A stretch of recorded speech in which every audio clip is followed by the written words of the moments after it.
ahí sí. Entonces, como decía, seguimos. Ahí, perdón. Clasicismo o neoplatonismo. El clasicismo se llama No. así, no porque sea, después voy a enviar el PPT chiquillo, ¿ya? Anoten lo que puedan ahora en el cuaderno. Pero espérense un poquito, po. Ya, bueno. Sí, profe, me faltaba poco. Ya, vuelvo atrás entonces. Espérame un poco. ¿Dónde iba? Ahí estamos. Escucha, me perdí. Ahí Ya, es. Suyera. La parte final, a donde Esa dice era- humanismo y ciencia corren por el mismo camino, eso es muy importante.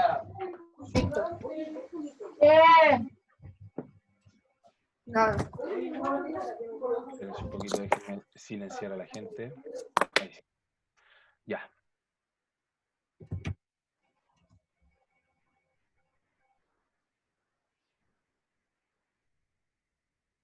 Seguimos.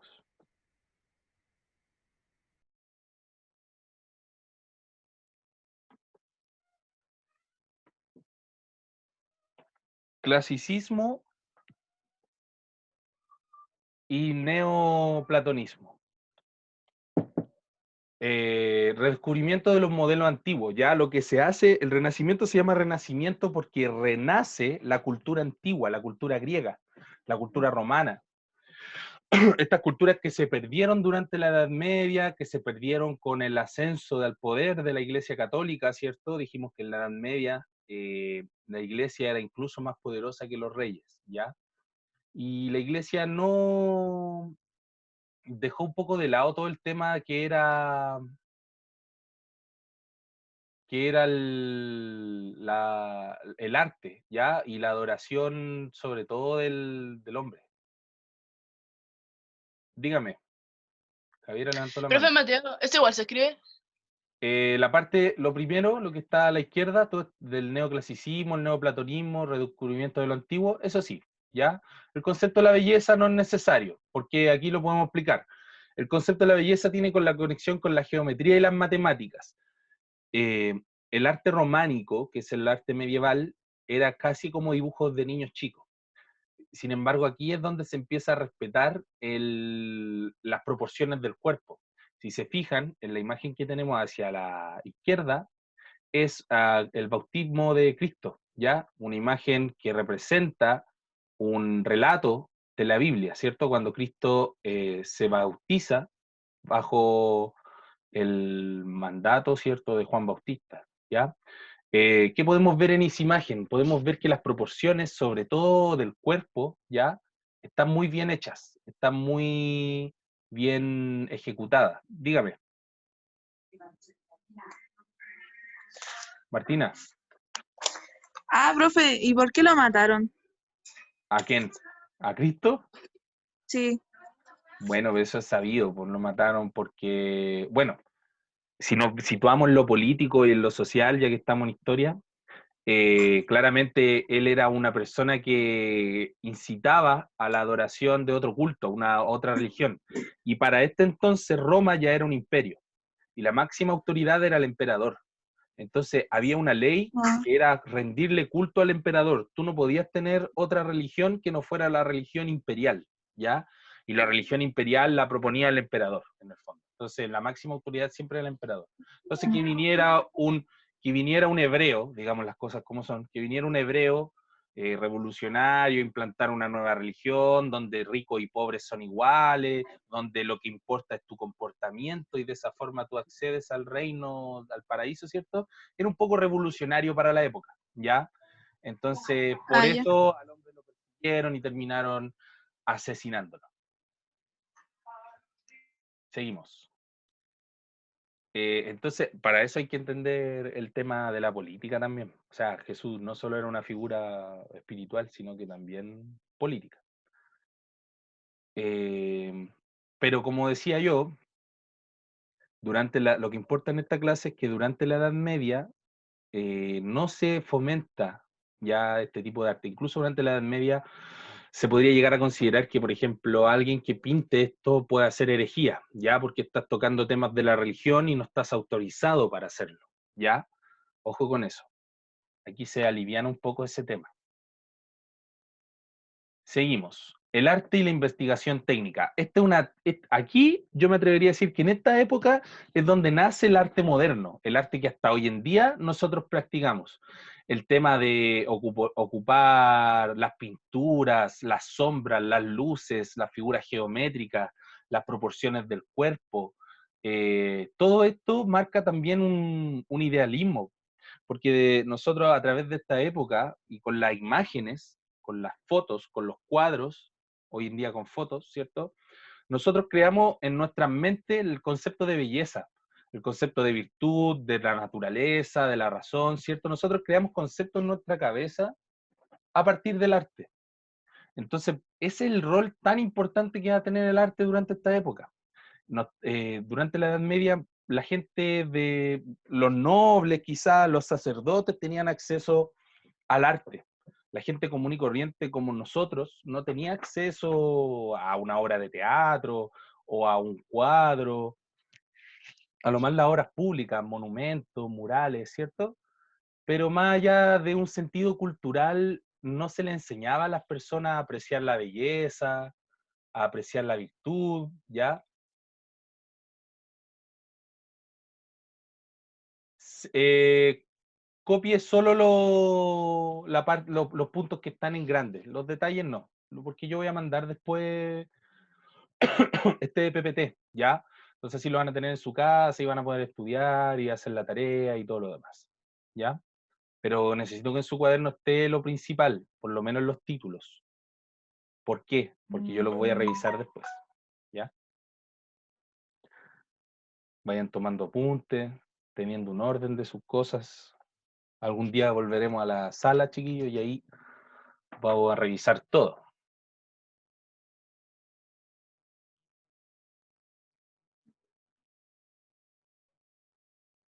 Voy a dar un minutito para que terminen de copiar y seguimos.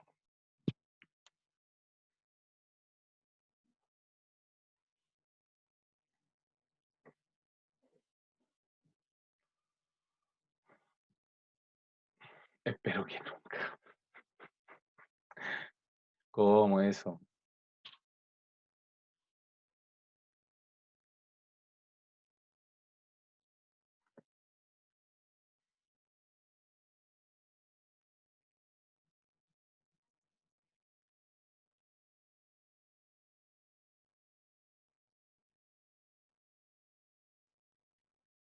Bien, seguimos. La ciudad y el urbanismo, también importante. Como decía anteriormente, no es difícil. Espérate, que la Javiera quiere hablar. Javiera, dígame. ¿No? Ah, ya, fue un error. Seguimos. La ciudad y el urbanismo. Como decía, era muy importante el tema de la ciudad y el urbanismo, porque recordemos que durante la época medieval, durante la Edad Media, existía este sistema urbano que se llamaba el feudo, ¿cierto? Y el feudo era este fuerte gigante, donde vivía el señor feudal al medio, teníamos la capilla, todo rodeado de muros, y afuera la gente que trabajaba el campo. Era autosuficiente, ya que fabricaban sus propias cosas y vivían de eso. Era como vivir en cuarentena. Imagínense haber vivido en cuarentena 500 años. Así fue la Edad Media, ¿ya? Pero con las cruzadas, con el intercambio con Medio Oriente, empezó a renacer el comercio. Y cuando renace el comercio, la gente se da cuenta que no tiene por qué estar, digamos, al servicio de un señor feudal, si yo puedo sostenerme económicamente. Va a haber gente que va a ganar dinero y que va a contratar mercenarios, soldados para su propia protección. Entonces hay que entender que cuando hablamos de comercio, siempre hablamos de dos tipos de comerciantes. Está el gran comerciante, que es el que gana dinero y es millonario, ¿cierto? Y está el pequeño comerciante, que es el artesano, que gana lo justo y necesario para vivir. Vicente, dime, ¿no? Activo sin querer la mano. Ya, seguimos. Entonces, la virtud romana como base ideológica, eso es importante porque recuerde que Roma enfatizó mucho el tema de las leyes, del hombre, de los derechos, de lo privado, de lo público, o el derecho romano hasta hoy en día se estudia, ¿ya? Para entender estos conceptos de lo que es privado, lo que es público, ¿ya? Lo que es estatal, lo que se comprende como todo eso. La burguesía democrática es esta burguesía que se va a manejar por sí sola. Nacen los gremios, se organizan entre ellos. ¿Qué es la burguesía? Los comerciantes. Chiquillos, por favor, no tonteen con la pizarra. ¿Ya? Gracias. La cultura es una de las terceras fuerzas sociales del arte en un medio de dominio y presión. La cultura, de cierta forma, juega un rol muy importante en el cambio de mentalidad de las personas, ¿ya? Es en este periodo donde las personas, vuelvo a decir, cambian su forma de ver la vida. Pasan de estar encerrados en un feudo a comerciar, a comprar cosas de otros lugares, se fascinan por las cosas que hoy nosotros tenemos al alcance de un clic. O sea, antes de toda esta pandemia uno podía ir al mall y encontrar cosas que venden en todo el mundo, ¿cierto? Imagínense lo que es eso para una persona que no tiene ni siquiera esa cultura. Es algo totalmente maravilloso y revolucionario. Y por eso es que va a cambiar la forma de pensar y de vivir de las personas. Lo mismo, todo se traslada, ¿ya? Y se traslada también al tema de la arquitectura. No solo el arte, no solo las pinturas, no solo el arte, no solo las pinturas, sino también la arquitectura. Concilia la tradición. Si se dan cuenta, esos pilares son, o esos arcos, son clásicos de la arquitectura romana, ¿ya? Es muy importante el tema de las matemáticas, las proporciones, la proporción áurea, que se llama, que es esta proporción de Dios, la proporción clásica, que es que demuestra la perfección en todas sus proporciones, ¿ya? Seguimos adelante. Espero que los que están rayando la pantalla también tengan igual de rayado su cuaderno, ¿ya? Concilia la tradición y renovación. ¿Qué quiere decir? Rescata lo antiguo, rescata lo de Roma, rescata lo de Grecia, pero también agrega algo nuevo, ¿ya? Tomás, ¿iba a decir algo? Bueno, No, profe, me equivoqué. ok.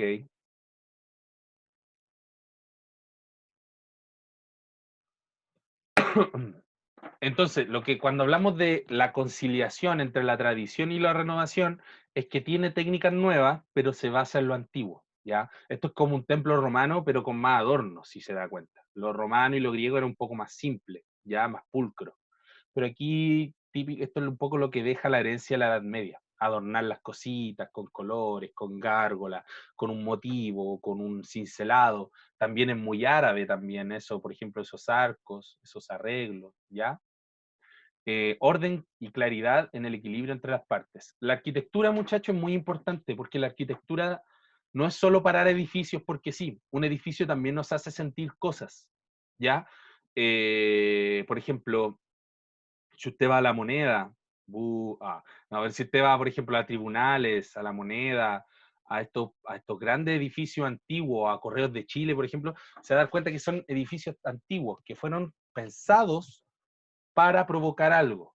Por ejemplo, si uno va a la Facultad de Derecho de la Universidad de Chile, ya que queda ahí en Pionono, es un edificio gigante. Si uno pasa por fuera de la escuela militar, también uno se da cuenta que ese edificio, en el fondo, grande, cuadrado, con los pilares y todo, te está provocando algo. ¿Qué te demuestra? Te demuestra fuerza, te muestra seriedad, te muestra que es un edificio donde las cosas ocurren de forma seria, ¿cierto? Eso es lo que refleja la arquitectura. Y eso también se basa mucho en esto, ¿ya? Los palacios, todo eso, no son porque sí grandes, sino que tratan de imponerte a ti también eso, ese sentimiento.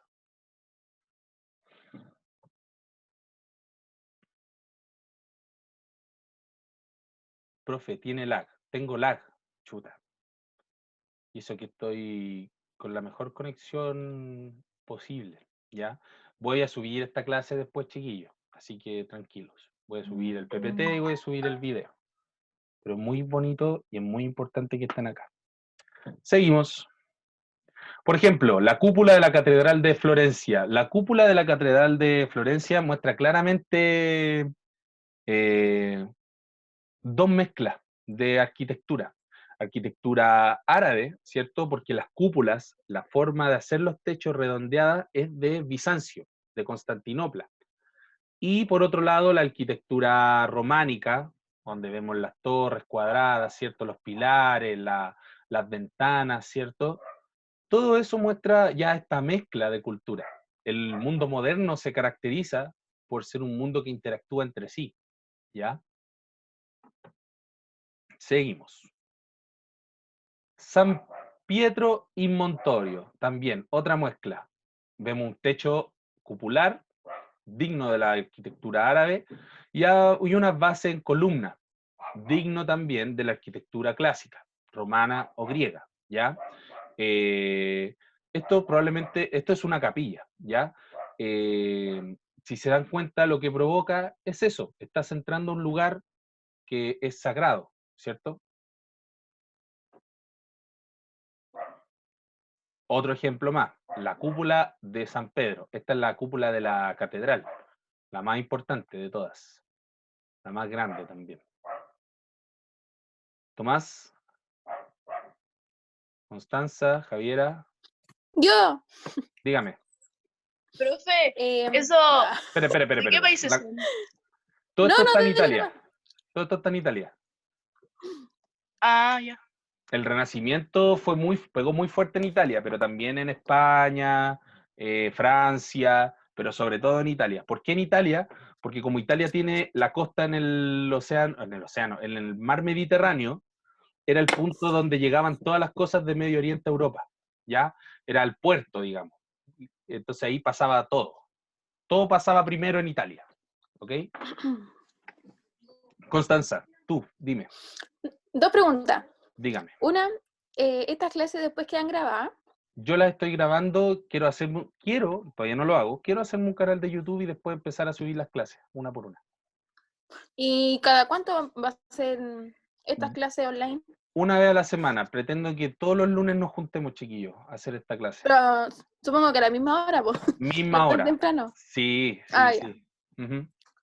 Ya, eso era. Eso, ya, sigo, entonces. Gracias.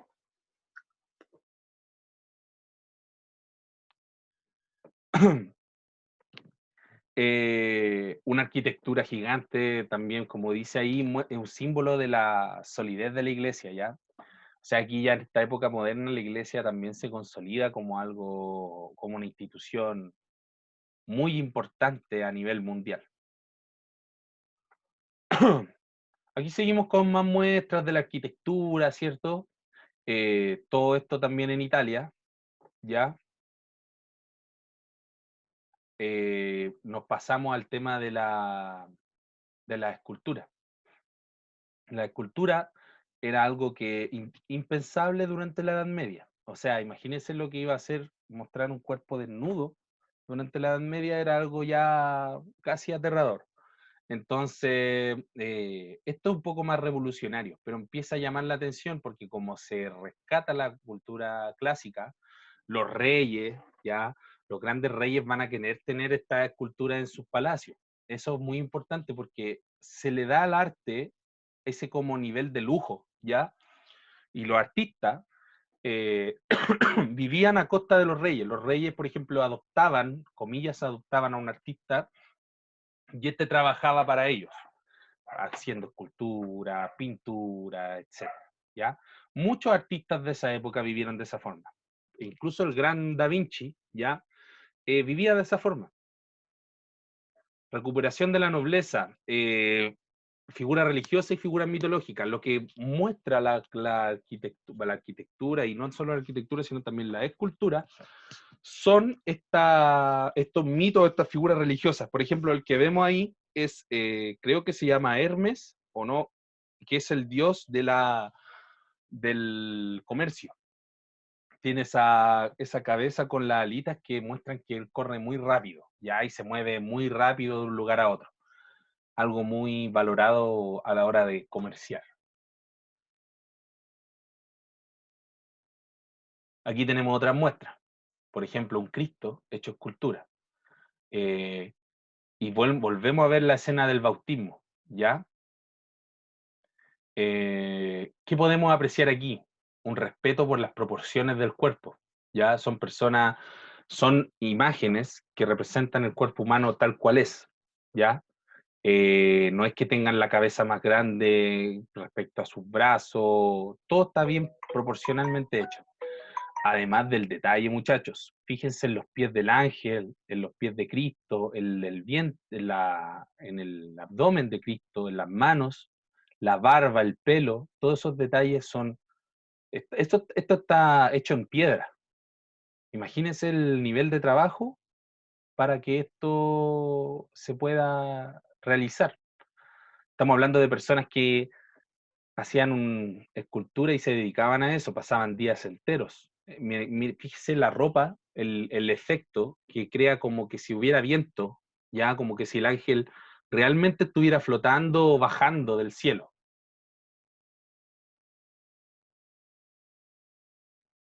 Tomás, ¿algo que decir? Ya, sí.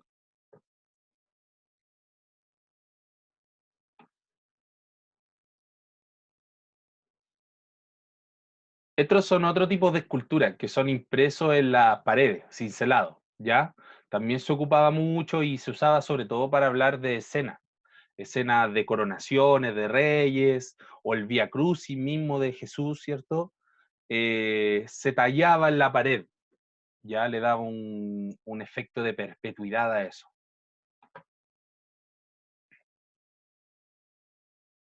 Otro ejemplo, esta imagen está hecha en bronce, ya lo que muestra es de cierta forma un campeón. Yo sé que muchos aquí se deben estar riendo por cierta parte de este campeón, pero para que ustedes sepan, y esto es un dato freak, porque muchas veces me lo han preguntado, sobre todo cuando hago clase en vivo, profe, ¿por qué estas estatuas tienen el pene tan pequeño? ¿Cierto? Y es porque el pene pequeño en la escultura representa divinidad, representa civilización, inteligencia. Y eso también se remonta en la antigua Grecia. Una persona con el pene grande o el pene erecto representaba barbaridad, una persona que no sabía controlar su instinto, ¿ya? Que no sabía autocontrolarse. Sin embargo, lo que representa el pene pequeño en la escultura es eso, civilización, inteligencia, sabiduría, una persona inteligente. Es que de cierta forma tiene que ver con el tema de controlar los impulsos, ¿ya? Y cómo se interpretaba eso en el arte. Ahí levantaron la mano. Dígame. ¿No? Ok, seguimos. Bueno, y aquí tenemos otro ejemplo, ¿cierto? Los clásicos monumentos militares que muestran a grandes guerreros, reyes, generales que ayudaron en alguna batalla. Nosotros tenemos muchos de esos en nuestra arquitectura, en nuestra infraestructura pública, ¿cierto? Uno de los más famosos es Pedro de Valdivia en la Plaza de Armas, ¿cierto? Donde es muy parecida a esta, donde vemos a Pedro de Valdivia sobre el caballo, ¿ya? Es una cultura que a unos le gusta, a otros no, y un poco tiene que ver eso, los monumentos, ¿ya? Representan una ideología también, una postura política, ¿por qué no decir?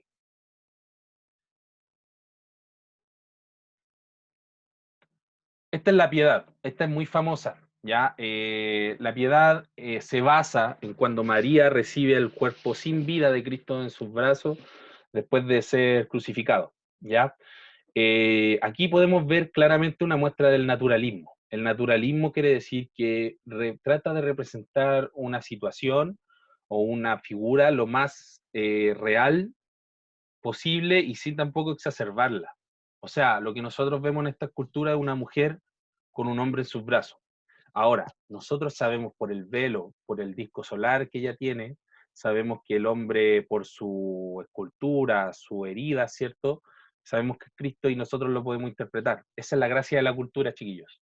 Esa es la gracia de lo que nosotros vamos aprendiendo a través de la vida, que es la cultura. Nosotros podemos identificar cosas y saber qué cosas son por íconos. Esto es un ícono. ¿Ya? Muestra serenidad, sensualismo, porque es llamativa ver el cuerpo de una persona, ¿cierto? El sentimiento de la introspección de la imagen, la pena, ese sentir ese dolor de que ella sostiene a su hijo muerto en su brazo. Aquí tenemos más muestras. Ya, Baco, el dios del vino, figura religiosa.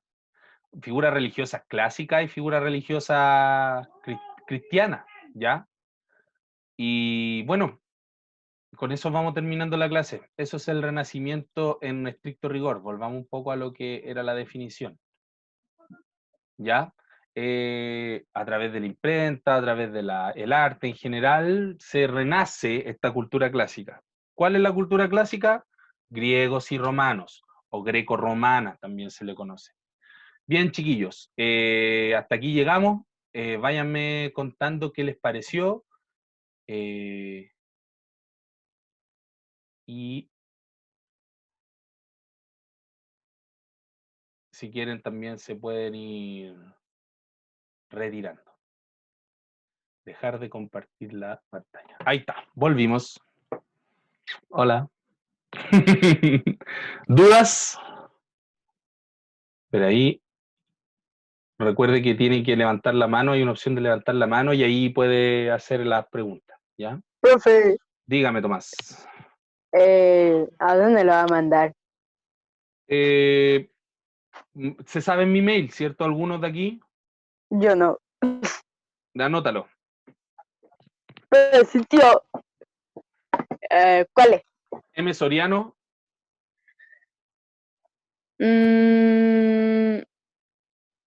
Ya, @ sext.cl. SECST. Como todos los mails de todos los profes, que es el mail institucional. msoriano@sec.cl. Ahí me mandan y yo les mando el PowerPoint. Cuando suba al canal de YouTube y los videos y todo eso, también ahí lo subo y